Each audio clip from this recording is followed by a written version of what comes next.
Arithmetic operators in Python. പൈത്തോണിൽ available ആയിട്ടുള്ള arithmetic operators ഏതൊക്കെയാണെന്ന് നമുക്ക് നോക്കാം. നമുക്കറിയാവുന്ന കുറച്ചെണ്ണം ഉണ്ടല്ലോ, അഡീഷൻ, സബ്ട്രാക്ഷൻ, ഡിവിഷൻ, മൾട്ടിപ്ലിക്കേഷൻ. ഇതൊക്കെ നമുക്ക് ഓൾറെഡി അറിയുന്ന കുറച്ച് ഓപ്പറേറ്റേഴ്സ് ആണല്ലേ. എന്നാൽ ഇതൊക്കെ എങ്ങനെ നമ്മൾ പൈത്തണിൽ ചെയ്യാം എന്ന് നമുക്ക് നോക്കാം. അതിന് വേണ്ടിയിട്ട് ഞാൻ ആദ്യമായിട്ട് 2 വേരിയബിൾസ് ക്രിയേറ്റ് ചെയ്യാണ്. ഫസ്റ്റത്തെ വേരിയബിൾ എന്ന് പറഞ്ഞാൽ പി ആണ്. പി ഈക്വൽ ടു 15 എന്ന് എഴുതുകയാണ്. ക്യൂ ഈക്വൽ ടു 5 എന്നും എഴുതി. ഇനി എനിക്ക് വേണ്ടത് എന്താണെന്ന് വെച്ചാൽ ഈ 2 വേരിയബിൾസിൻ്റെയും വാല്യൂസ് ആഡ് ചെയ്യുക എന്നുള്ളതാണ് എൻ്റെ ലക്ഷ്യം. അപ്പം അതിനുവേണ്ടി ഞാൻ ഹെഡിങ് എഴുതാണ്, അഡീഷൻ. എന്നിട്ട് നമ്മൾ അഡീഷന് വേണ്ടി ഉപയോഗിക്കുന്ന ഓപ്പറേറ്റർ എന്താണ്, ജസ്റ്റ് പ്ലസ് സിമ്പിൾ മാത്രം ഉപയോഗിച്ചാൽ മതി. ഞാൻ എഴുതാണ് പ്രിൻറ്റ്. അപ്പോൾ ഔട്ട്പുട്ടിൻ്റെ ഫ്രണ്ടിലായിട്ട് എനിക്ക് അഡീഷൻ എന്ന് എഴുതി വരണം. അപ്പോൾ ഞാൻ പ്രിൻറ്റിൽ ഇവിടെ അഡീഷൻ എന്ന് എഴുതി സ്ട്രിങ് ആഡ് ചെയ്യാൻ വേണ്ടിയിട്ട് ഈസ് ഈക്വൽ ടു എന്ന് പറഞ്ഞിട്ട് എനിക്ക് ഇത് രണ്ടും കൂടി ആഡ് ചെയ്തിട്ടുള്ള വാല്യൂ വേണം. ഞാൻ പി എന്ന് എഴുതി പ്ലസ് ക്യൂ എന്ന് എഴുതി. എന്നിട്ട് എൻ്റർ ചെയ്യുമ്പം ഉണ്ടോ എനിക്ക് വാല്യൂ കിട്ടി. അപ്പം ഇങ്ങനെയാണ് നമ്മൾ അഡീഷൻ ചെയ്യുക.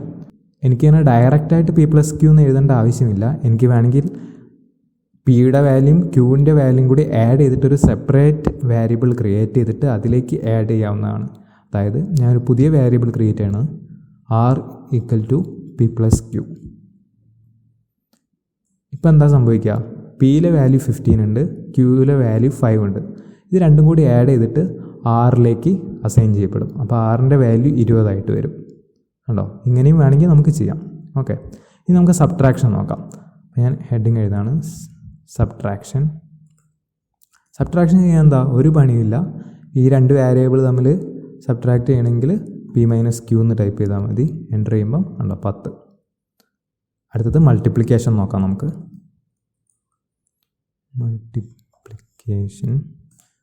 മൾട്ടിപ്ലിക്കേഷൻ നമ്മൾ എന്താ ഉപയോഗിക്കുക, സ്റ്റാർ സിമ്പിളാണല്ലേ. അപ്പോൾ എന്താ പി സ്റ്റാർ ക്യൂ എന്ന് പറഞ്ഞാൽ നമുക്ക് 75 കിട്ടി. 15 × 5 എന്ന് പറയുമ്പം 75 അല്ലേ. അടുത്തതാണ് ഡിവിഷൻ. ഡിവിഷനാകുമ്പം പി ബൈ ക്യൂ ഉണ്ടോ, നമുക്ക് ഈ സ്ലാഷ് ഇട്ടാൽ മതി ഡിവൈഡ് ചെയ്യാൻ വേണ്ടിയിട്ട്. ഈ 4 നമുക്ക് ഓൾറെഡി അറിയാവുന്ന സംഭവങ്ങളൊക്കെയാണ്. ഇനി നമ്മൾ നോക്കാൻ പോകുന്നത് ഫ്ലോർ ഡിവിഷനാണ്. ഞാൻ ഹെഡിങ് എഴുതാം, ഫ്ലോർ ഡിവിഷൻ. ഇതെന്താണെന്ന് വെച്ചാൽ ചില സന്ദർഭങ്ങളിൽ നമ്മൾ ഒരു വാല്യൂവിനെ വേറൊരു വാല്യൂ കൊണ്ട് ഡിവൈഡ് ചെയ്യുമ്പം അത് പെർഫെക്റ്റ് ഡിവിഷൻ അവിടെ നടക്കണമെന്നില്ല. ചിലപ്പോൾ നമുക്കൊരു ഡെസിമൽ പോയിൻ്റ് ഉള്ളൊരു വാല്യൂ ആയിരിക്കും നമുക്ക് ലഭിക്കുക. അങ്ങനെയുള്ള കേസിൽ ഡെസിമൽ വാല്യൂ നമുക്ക് വേണ്ടെങ്കിൽ അതിൻ്റെ തൊട്ട താഴെയുള്ള ഇൻറ്റീജർ ഔട്ട്പുട്ടായിട്ട് കിട്ടാൻ വേണ്ടിയിട്ടാണ് നമ്മൾ ഫ്ലോർ ഡിവിഷൻ ഉപയോഗിക്കുക. ഇപ്പം പി ഡിവൈഡഡ് ഫ്ലോർ ഡിവിഷൻ വെച്ചിട്ട് നമ്മൾ ക്യൂ എഴുതുകയാണെങ്കിൽ ഫ്ലോർ ഡിവിഷൻ്റെ സിമ്പിൾ 2 സ്ലാഷാണ്. അപ്പം പി /ക്യൂ എന്ന് കഴിയുമ്പം നമുക്ക് 3 കിട്ടി. വെറുതെ ഇത് പക്ഷേ പെർഫെക്റ്റ്ലി ഡിവൈഡബിൾ ആയിട്ടുള്ള ഒരു നമ്പറാണ്. പീനെ പെർഫെക്റ്റായിട്ട് ക്യൂവിനെ കൊണ്ട് ഡിവൈഡ് ചെയ്യാൻ പറ്റും. അതുകൊണ്ട് 3.0 ആണ്. അത് ജസ്റ്റ് 3 ആയിരുന്നുള്ളൂ. അതല്ല ഇതിൻ്റെ ലക്ഷ്യം. മെയിൻ ലക്ഷ്യം എന്താണെന്ന് വെച്ചാൽ പെർഫെക്റ്റ്ലി ഡിവൈഡ് ചെയ്യാൻ പറ്റാത്ത നമ്പേഴ്സിൻ്റെ കേസിലാണ് നമുക്കിത് ഏറ്റവും യൂസ്ഫുൾ ആയിട്ട് വരിക. അതിന് ഞാൻ ഒരു എക്സാമ്പിൾ പറഞ്ഞുതരാം. പ്രിൻറ്റ് 20 / 3 എത്രയാവും ഔട്ട്പുട്ട്, 6.666 അങ്ങനെയല്ലേ. അപ്പോൾ എനിക്കിത് വേണ്ട, ഈ 0.666 വാല്യൂ എനിക്ക് വേണ്ട. എനിക്കതിൻ്റെ തൊട്ട താഴെയുള്ള ഇൻറ്റീജർ വാല്യൂ, അതായത് 6 ആണ് ഔട്ട്പുട്ടായിട്ട് വേണ്ടതെങ്കിൽ ജസ്റ്റ് പ്രിൻറ്റ് 20 /3 എന്നിട്ടാൽ മതി. വേണ്ട, ഔട്ട്പുട്ട് 6 ആയിട്ട് വന്ന്.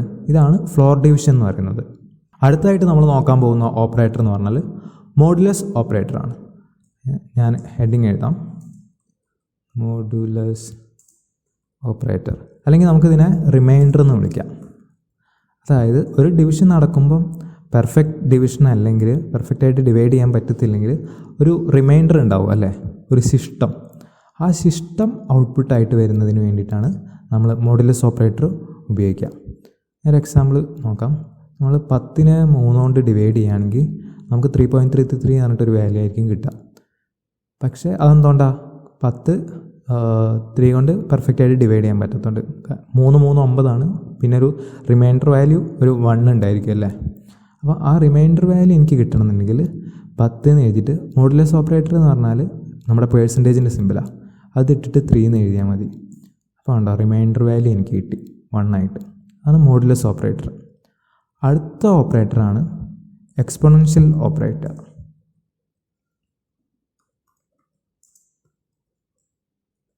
എക്സ്പൊണൻഷ്യൽ ഓപ്പറേറ്റർ പറയുമ്പോൾ നമുക്കൊരു വാല്യൂവിൻ്റെ പവർ കാണണമെങ്കിലാണ് നമ്മളത് ഉപയോഗിക്കുക. എക്സാമ്പിൾ ഞാൻ പറഞ്ഞുതരാം. പ്രിൻറ്റ് 10⁻3, അതായത് 10ൻ്റെ തേർഡ് പവർ എത്രയാണെന്നാണ് നമ്മൾ നോക്കുന്നത്. അപ്പം അതിനുവേണ്ടി നമ്മൾ ഉപയോഗിച്ച സിമ്പൽ എന്ന് പറഞ്ഞാൽ 2 സ്റ്റാറാണ്, എന്നിട്ട് 3 എന്ന് എഴുതി. അപ്പം ഇവിടെ എന്താ നടക്കുക? 10 × 10 × 10, അതെത്ര? 1000 ഉണ്ടോ? ഇങ്ങനെയാണ് നമ്മൾ എക്സ്പൊണൻഷ്യൽ ഓപ്പറേറ്റർ യൂസ് ചെയ്യുന്നത്. നിങ്ങൾ ഓരോ എക്സാമ്പിൾ വെച്ച് ചെയ്ത് നോക്കണം, എന്നാലേ ഒന്ന് കൃത്യമായിട്ട് ഓർമ്മ ഉണ്ടാവുള്ളൂ. ഇനി നമ്മൾ മനസ്സിലാക്കാൻ പോകുന്നത് ഏത് ഓർഡറിലാണ് ഈ ഓപ്പറേഷൻസ് പൈത്തണിൽ എക്സിക്യൂട്ട് ആവുന്നത്. അതായത് ഒരു സെല്ലിൽ തന്നെ ഇപ്പോൾ ഈ മൾട്ടിപ്ലിക്കേഷൻ, അഡീഷൻ അങ്ങനെ ഒരുപാട് ഓപ്പറേഷൻസ് വരികയാണെങ്കിൽ ഏത് ഓർഡറിലായിരിക്കും അത് എക്സിക്യൂട്ട് ആവുന്നത്. ഞാനതിന് ഹെഡിങ് എഴുതുകയാണ്, ഓർഡർ ഓഫ് ഓപ്പറേഷൻസ്. നമ്മൾ മാത്സിൽ പഠിച്ചിട്ടുണ്ട് ബോർഡ് മാത്സ് എന്ന് പറഞ്ഞിട്ട്, bracket open, division, multiplication, addition, subtraction അല്ലേ? അത് തന്നെയാണ് സംഭവം. ഞാനിവിടെ ഒരു ടെക്സ്റ്റ് പേസ്റ്റ് ചെയ്യാൻ പോവാണ്. അതിൽ പറയുന്നത് എന്താണെന്ന് വെച്ചാൽ, അരിത്മെറ്റിക് ഓപ്പറേഷൻസിൻ്റെ എക്സിക്യൂട്ട് ചെയ്യണ ആ ഒരു ഓർഡർ എന്ന് പറയുന്നത് PEDMAS എന്നായിരിക്കണം. അതിൽ P എന്ന് പറഞ്ഞാൽ പരാന്തസിസ് ആണ്, അതായത് ബ്രാക്കറ്റ് ഓപ്പൺ ചെയ്യുക.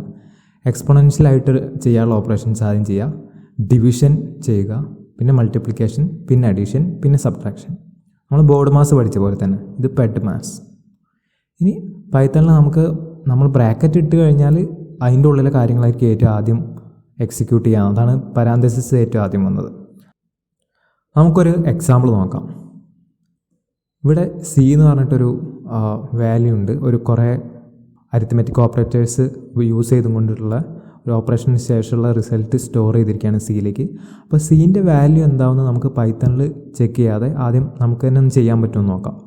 നിങ്ങൾക്ക് വേണമെങ്കിൽ വീഡിയോ പോസ് ചെയ്തിട്ട് ഒന്ന് ആലോചിച്ച് നോക്കിയിട്ട് നിങ്ങളുടെ റിസൾട്ടും ഇതുമായിട്ട് കമ്പയർ ചെയ്താലും മതി. അപ്പം PEDMAS പ്രകാരം നമ്മൾ ആദ്യം ചെയ്യേണ്ടത് പാരാന്തസിസിൻ്റെ ഉള്ളിലുള്ള, അതായത് ബ്രാക്കറ്റിൻ്റെ ഉള്ളിലുള്ള ഓപ്പറേഷനാണ്. അത് 4 + 6 ആണ്. അപ്പോൾ അത് എന്ന് പറഞ്ഞാൽ 10. അടുത്തതെന്ന് പറഞ്ഞാൽ എക്സ്പൊണൻഷ്യലാണ്. അപ്പോൾ ഇവിടെ ഒരു എക്സ്പൊണൻഷ്യൽ ഓപ്പറേറ്റർ ഉണ്ട്, 10⁻². 10⁻² എന്ന് പറയുമ്പോൾ 100. അടുത്തത് ഡിവിഷൻ ഇവിടെ ഓപ്പറേഷൻ ഉണ്ട്. ഏതിൻ്റെ ഇടയിലാണ്? 100ൻ്റെയും 3ൻ്റെ ഇടയിൽ. അപ്പോൾ 100/3 എന്ന് പറയുമ്പോൾ 33.333. അടുത്തത് ആ ഡിവിഷനും കഴിഞ്ഞു. പിന്നെ അടുത്ത മൾട്ടിപ്ലിക്കേഷനാണ്. അപ്പോൾ ഇവിടെ നമുക്ക് 33.333 എന്ന് പറഞ്ഞൊരു വാല്യൂ ഉണ്ട്. പിന്നെ ഒരു സബ്ട്രാക്ഷൻ ഉണ്ട്, 8*2 ഉണ്ട്. അപ്പോൾ ഇവിടെ നമ്മൾ മൾട്ടിപ്ലിക്കേഷനാണ് അടുത്ത് ചെയ്യേണ്ടത്, ഈ ഡിവിഷനല്ല. അപ്പം മൾട്ടിപ്ലിക്കേഷനിലാകുമ്പം 8 × 2 എന്ന് പറയുമ്പം 16. പിന്നെ അടുത്തത് അഡീഷനാണ്. അഡീഷനും ഇനി ഒന്നും ബാക്കിയില്ല. പിന്നെയുള്ളത് സബ്ട്രാക്ഷനാണ്. 33.33 - 16. അപ്പോൾ 33 ന്ന് 16 17.333 എന്നായിരിക്കും സിൻ്റെ വാല്യൂ.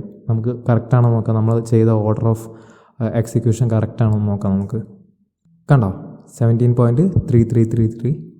അപ്പോൾ നമ്മൾ എക്സിക്യൂട്ട് ചെയ്യേണ്ട ഓർഡർ കറക്റ്റാണ്. അപ്പോൾ ഇത്രയൊക്കെയാണ് നമുക്ക് അരിത്മെറ്റിക് ഓപ്പറേറ്റേഴ്സിനെ കുറിച്ച് പഠിക്കാനുള്ളത്. അപ്പോൾ എല്ലാവരും നന്നായിട്ട് പഠിക്കുക. All the best.